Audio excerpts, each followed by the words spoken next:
Hey friends, welcome back to another video. My name's Emma Fave, and today we're going to be doing another random color challenge. So I'm going to be picking 3 colors this time out of this baggie, and I'm going to show you how to mix them, and then we're going to create a quick little painting with them. So let's jump in and get started. Okay, so today we are going to be doing another random color challenge mixing video. I did this a couple weeks ago where I randomly picked 2 paint colors out of this little baggie that belongs to my children. I have a variety of colors in here, kind of one of each color from the rainbow. And I picked 2 out of here at random, and I showed you how to mix them, how to get the most out of your paint, and then we painted a quick little painting with those colors. So this time I want to up my colors from 2 colors to 3 colors. And this is such a great exercise to get to know your colors instead of just doing, maybe some might think, a boring color chart where you're using every single color you have. This is just a really fun way to kind of do something a little bit more simple and quick, but you're also getting to know your colors and your color mixtures. So I'm going to randomly pick 3 colors out of here, and then I'm going to show you how we can mix them different ways, and then we will paint something. So let's randomly pick our colors. We have oxide of chromium, which I believe we picked the last time. Hoping for something different here. We have cadmium yellow, pale, and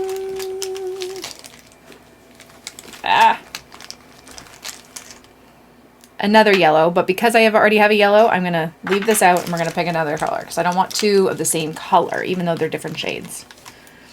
We have indigo. Okay, so we have indigo, yellow, and oxide of chromium. So this could be interesting. Now, looking at it, because we don't have one of each primary color, we're not going to get a huge range of color mixtures, but let's mix them together and see what we do get. So for this, I'm just putting a tiny little bit on this mixing stone I have here. It's from Sugarhouse Ceramics. Love this thing. And I'm just going to put the tiniest amount because I don't want too much. I also don't always recommend painting with wet paint straight out of the tube, especially if you're a beginner. We tend to use a lot more paint than we think we need. I'm just taking the tiniest little bit, and a tiny little bit goes so much further than you think. I think a lot of us, when we begin painting, we think of acrylic painting, and you really kind of want to glob that on your canvas, but with watercolor, the tiniest little bit will go a long way. So we only need a tiny bit. Now I'm just going to grab my sketchbook here. This is the Perfect Sketchbook from Etcher. I just decided to use this because I've had it for 2 years and I never use it. It's one of those sketchbooks that have such good paper that it makes me nervous to waste it. This is like my don't waste paper, but you know what? I just got to start using it. I can't save everything for a masterpiece because you're not going to create a masterpiece with everything. So I wanted to use this today. And I'm just going to start by swatching each color. So I'm just wetting up my brush and I'm just grabbing a tiny little bit of each color and I'm just going to swatch to see what I have. This indigo is very beautiful. I'm going to do a lighter value just to see the range of the color. Okay, so that's at a darker value, meaning there's more paint than water. And then this one is a lighter value, meaning there's more water than paint, so it's lighter. And I just rinsed off my brush just a little bit in my water to get that lighter value. A little bit of yellow. You really only need the tiniest bit. Now, if you're using paints that are in a pan, that are not wet straight out of the tube, to activate them, you just need to switch them around in your paintbrush in your paint just for a little bit more just to activate them. These are already wet, so I only need the tiniest little bit. I wouldn't go for the whole glob of paint here. I'm just touching a tiny little bit with it.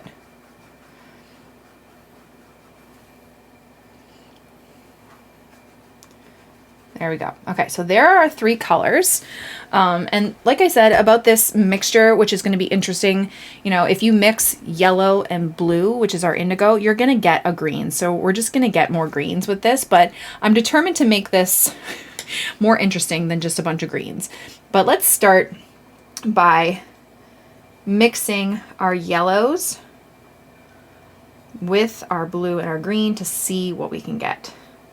So I just put them in 2 different places on the palette. I'm going to grab just a little bit of blue to start to see what green we get. And I'm not even making a colored chart. I'm just going to swatch them. And if you are brand new to this and you'd like to write down your color and color mixtures, I highly recommend that just so you're a bit more familiar. Now see, this is the only issue with these colors is that I made a pretty close, not exact, because oxide of chromium is a little bit, I want to say creamier. It's a bit more opaque. It's a bit more cooler than this green has made. But I don't know the range of colors that we're going to get with this one. Okay, so that one was kind of half and half. I'm going to grab a bit more of the indigo, so it's a bit darker.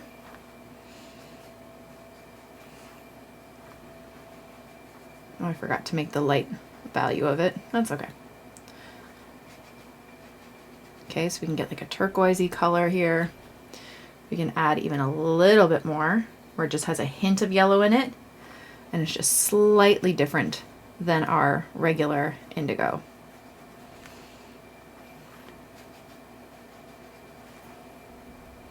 Okay, now let's add a little bit of our green to our yellow here.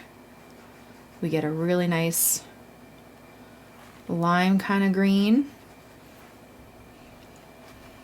Can add a bit more. And it's not too big of a difference here. Essentially, we're just making a ton of greens.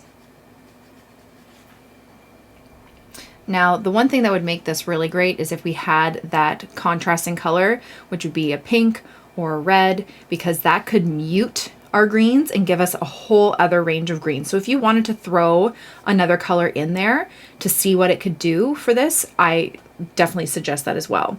Now, what you notice here is the oxide of chromium gives it more of a pastel look. I can't explain this color, this paint color. It's interesting, but it has this like pastel softness to it, which is really nice. Okay, and then we can just add even more yellow and just make this really kind of lime green.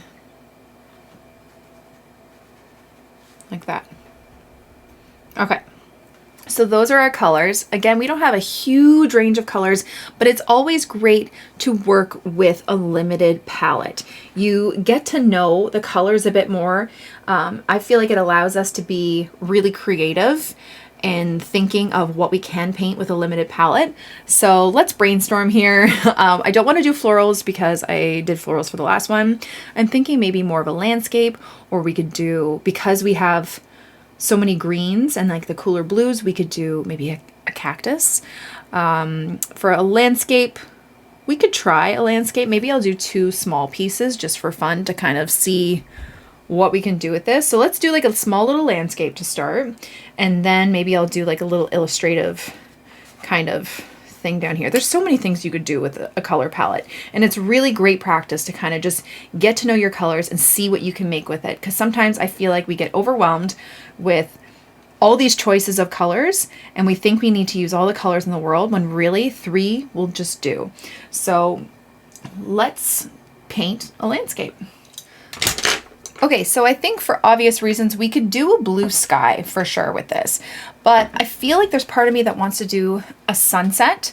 Now, the only trickiness of that is that if we do like a dark blue at the top and then kind of gradually moving into a yellow, if you mix those 2 colors, you're gonna get green, and you don't really want a green sky. So I'm gonna show you a little trick of how I use kind of 2 colors that I don't necessarily want to mix together, but I do want a gradient to have in the same kind of sky picture. So I'm going to start with my yellow just because it's a little bit lighter, and I'm going to put it at the horizon line here. Okay, this is just going to be a small little landscape. I want it to be the brightest right at the horizon, and then I'm just going to slowly start to move it up. I'm going to add a little bit more water to water it down, and I want it to be this really pale yellow. Okay, brighter towards the horizon, and then it really nice and pale. So I just washed off my brush and I dried it, and I'm going to make sure it's kind of like really, really pale there. And then I'm going to wash off my brush, dry it. I'm going to grab my blue, then I'm going to start at the top, move my way down, and as I move my way down, it gets lighter and lighter. and it's going to meet that really pale yellow. I want to stop before the two mix together and turn green. Okay, and this is how you get a gradient from one color to the next without mixing them. Okay, I'm just slowly bringing it down. That paint will naturally start to taper off, and then it's hitting that really light area. So they're not really mixing, because you're not going to get a really dark mixture of green if you have a really light yellow and a really light wash of blue. So they hit there and it's almost like this white, and then it gradually moves into yellows. See that? And if you want, you can just wash and dry off your brush and just kind of blend that line out just a bit.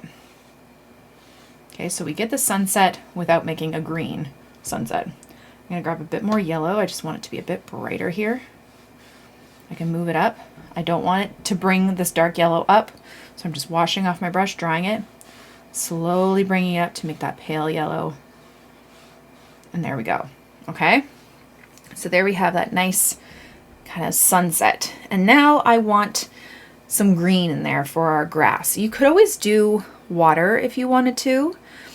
Oh, there's so many ways you can go with this. But because we have so much green, I want to use that green. So the closer to the horizon line, the green will be lighter and brighter. And then as we move closer to the foreground, it's going to be darker. This also helps with creating depth in your paintings. So I'm taking that kind of lime green color that we made yellow with a little bit of chromium of oxide of chromium, whatever it's called. So I'm starting with that lime green and I'm bringing it down. Then we can slowly move into adding a bit more of just the green on its own. A bit more. And then we can even start to add a little bit of the indigo blue to make that green at the bottom darker. Now I tend to like to bring my dark green just over to the side a bit. So it's almost like the sun would be right here. And you can always, if you wanted to, you can take a little bit of your paper towel, make like a little ball or something, and lift for like the sun right in the center there. But that sun would be really shining on the grass right there. And just to frame it a little bit more, I just add a little bit more darkness to the sides there, and see how it kind of like shines over. Okay, and also my grass is kind of bleeding into my sky, which is fine. We can do some kind of like abstract trees in the background like that. Just touching it slightly because my sky is still a little bit wet. And I don't have a lot of paint or water on my brush right now. Try and use a lot less than you think you need, okay? That's a big key with painting, is just you really don't need as much as you think you do. So I'm just grabbing a little bit more color, just a tiny bit more. Just making some of those trees a bit darker. I want to add a little bit more indigo to make it a bit darker. Oxide of chromium and indigo are really beautiful together. It's a bit more opaque. And then the trees that are furthest away from the sun on the sides are just going to be a bit darker because of where the light's hitting it.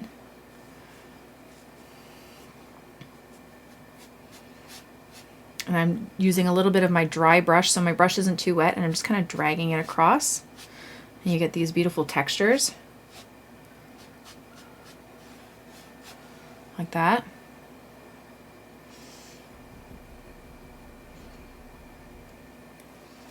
And you can make your landscapes just really simple. They don't have to be super detailed, super busy. They can just be simple like that.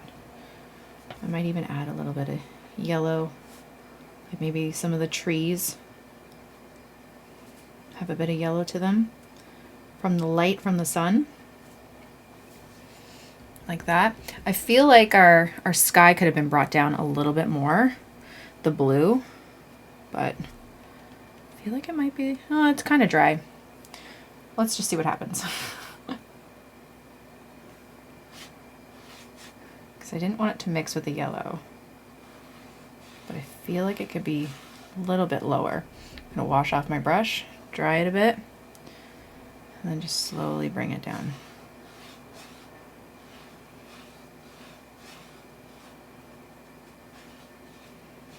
And if you wanted to take a little bit of that blue and just make a couple clouds or something, you could. Like that.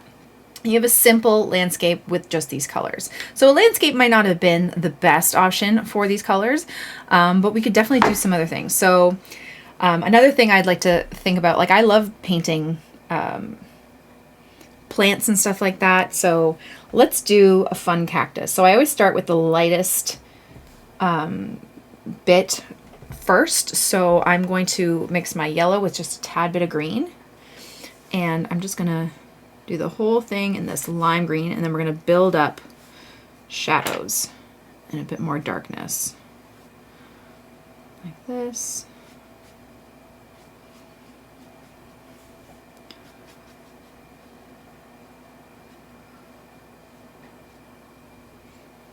Do a little shape coming out of the side here.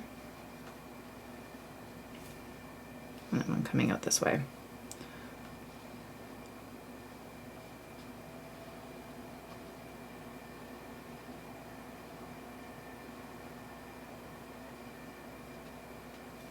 Okay, then I'm going to grab some of my blue and my green, and then I'm just going to go to one side of the cactus and apply that darker green to just the one side, to the left side of everything. And then I can even do just like a couple little lines there, just a couple little texture marks. Like that. I'm going to deepen it a bit more with the blue. Again, that shadows. And everything's still wet, so that's why it's still blending.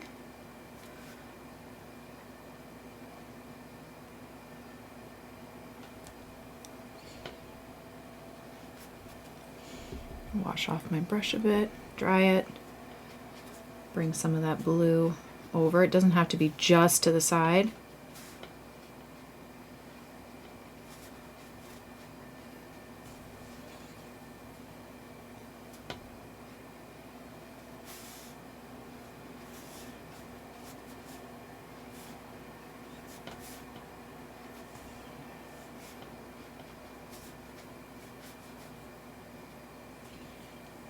Maybe like a little bit more deeper blue just in some of the corners.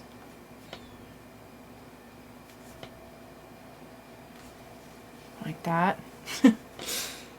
And then I want to let that dry. And I want to do kind of like a pot. Maybe I'll do a blue. Like it's in a blue pot or something.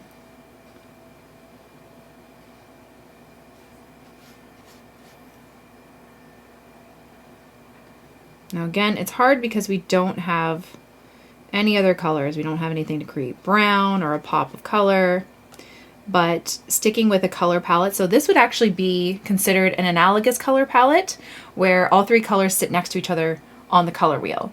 So while there's not a huge range, a variety of colors, you can still create a beautiful mood just using an analogous palette.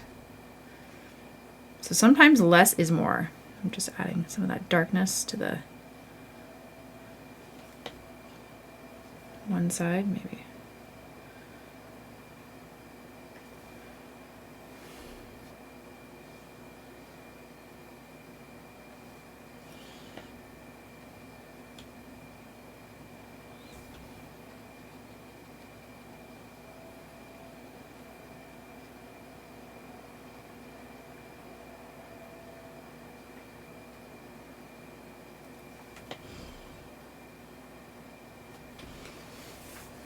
That, and then I think I'm gonna let it dry just a bit, and then we can do a little bit more on the actual cactus to make it look a bit more 3D. Okay, so now that it's dry, I'm just gonna do a little bit more detail on it. So we're working wet on dry, so I'm gonna grab a little bit more green, and I'm just gonna do these kind of lines coming down.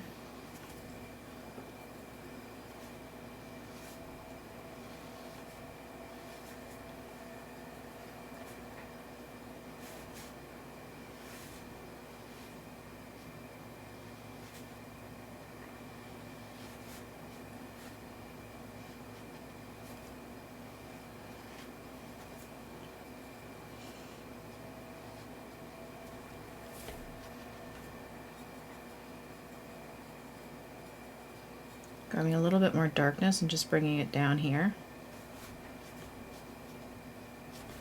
Again, I'm doing a little bit of that dry brush, so there's not a lot of paint on my brush, and I'm just kind of running it over parts of the cactus to give it a bit of texture, which is really fun.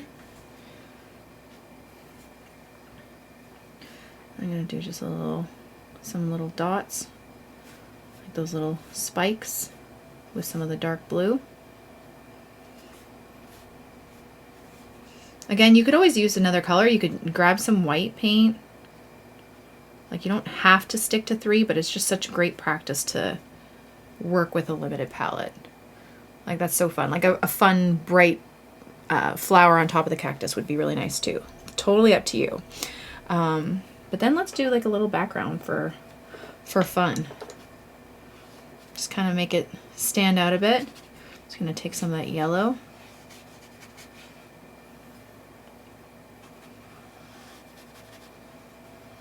And just go around our little cactus here.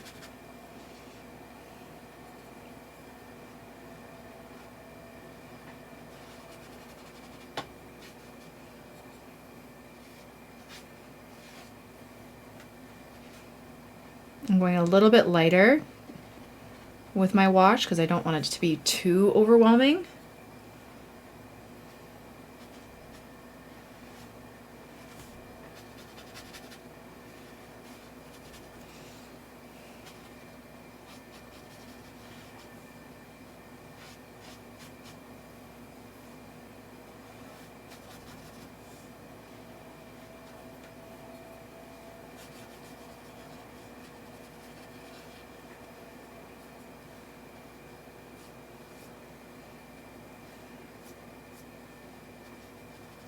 Like that.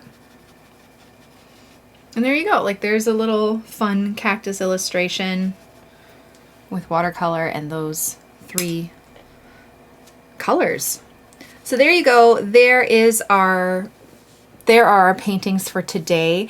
You know, the range wasn't too big for the colors that we used. If you look though, like how much paint I have left on my palette, I really only use the tiniest amount, and I can use these for future paintings. But this is such a great exercise just to get to know your colors. So give this a try. Let me know how it goes in the comments below. If you want to see more videos like this, please let me know as well. I love doing color mixing videos. They're some of my favorites, so let me know in the comments.